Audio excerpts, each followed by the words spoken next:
Hey everyone, and welcome back, or if you're new here, my name is Josh, and in today's video we are going to do a comparison between the Capital One Quicksilver credit card and the Capital One SavorOne credit card. Which credit card is better? We're going to be going over the main features of both, and by the end of this video you'll probably have a better idea of which credit card you could choose. So I'll be covering that in today's video. But before we go ahead and dive into it, if you wouldn't mind helping out real quickly by just giving this video a like, that just helps out with the good old YouTube algorithm, and also consider subscribing to my channel if you have not already. Plus, if you would like to receive up to $200 in free stocks, in a pinned comment below, I will be leaving a link to Robinhood. All you have to do is once you click on that link is just sign up for a free account and then simply link your bank account. You don't even have to make an opening deposit. At that point, once you link your bank account, Robinhood will be sending you one free stock worth all the way up to $200. Okay, so we're going to dive right into this comparison once again between the Capital One Quicksilver credit card and the Capital One SavorOne credit card. First off, we're going to be talking about cashback and how you can earn it with both. So we're going to start out with the Quicksilver credit card. So with the Quicksilver credit card, you will be earning 5% cash back on hotels and rental cars as long as you book it through the Capital One travel portal. And then on all other transactions, you will be earning 1.5% cash back. So they don't have like special categories. Doesn't matter whether it's on groceries, gas, retail, online, or anything else. You will be earning 1.5% cash back on every single transaction. Then as far as the SavorOne credit card goes, you have a chance to earn a lot more cash back in certain categories. So starting out, just like the Capital One Quicksilver credit card, you will be earning 5% cash back on hotels and rental cars booked through the Capital One travel portal. Then where it gets different is that you'll be earning 3% cash back on dining, entertainment, popular streaming services, and at grocery stores as well. And then on all other transactions, you'll be earning a flat amount, 1% cash back. Now, as far as the spend bonus goes, with both the Capital One Quicksilver credit card as well as the SavorOne credit card, you're going to be earning the same amount of spend bonus. That spend bonus is going to be $200 as long as you're able to spend at least $500 within the first 3 months of having either credit card. So $500 in 3 months, that's going to be very, very easy to achieve. So basically you're going to be getting $200 off the first $500 that you spend. So obviously that is a very good spend bonus there. Now, another way that both of these credit cards are exactly the same is that they both offer an introductory APR on both your purchases as well as your balance transfers. So with both the Quicksilver and the SavorOne credit card, you will be receiving a 0% introductory APR on purchases as well as balance transfers for the first 15 months. So maybe you have some larger transactions coming up and you don't have the cash put away to pay them off immediately. But these are transactions that you absolutely need to make. These are necessities. They are not just once, and you have to spend the money. Well, for the first 15 months, you're going to have a 0% introductory APR. So as long as you're able to pay at least the minimum payment, and really you want to pay even more than that, you can kind of slowly pay that down for the first 15 months.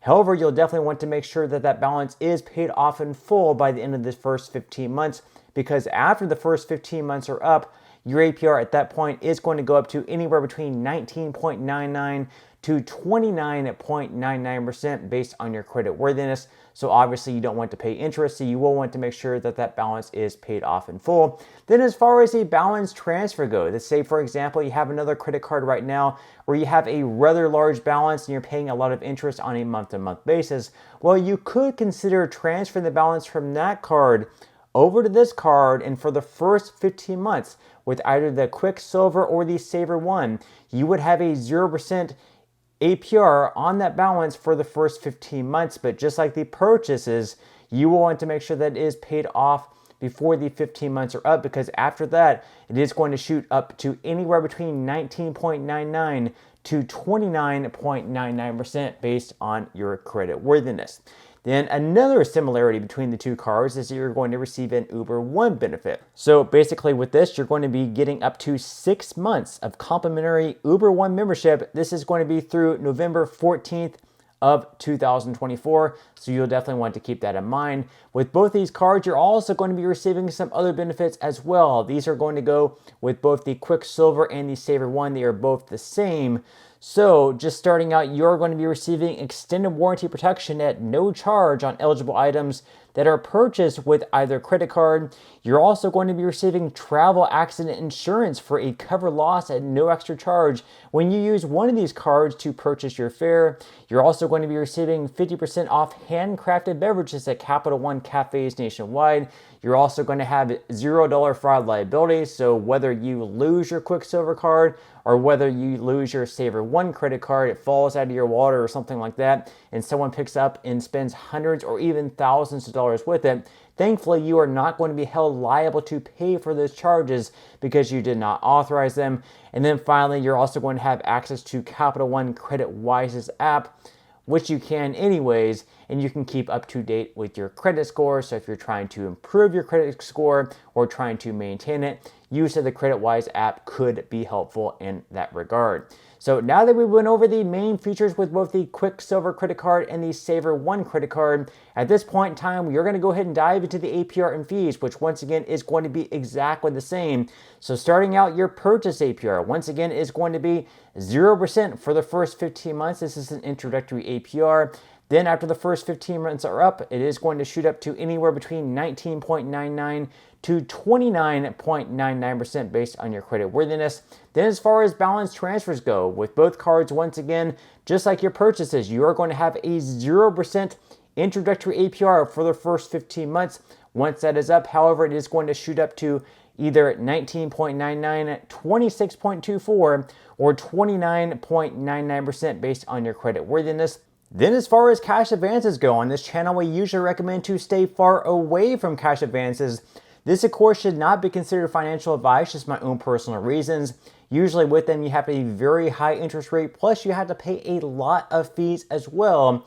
But if you do decide to take out a cash advance with this card, just know your APR on them is going to be a whopping 29.99% plus a lot of fees as well, which we are going to dive into right now. So as far as the fees go, with both the SavorOne and the Quicksilver credit card, starting out on those cash advances, your fee on each cash advance is either going to be $5 or 5% of the amount of each cash advance, whichever happens to be greater.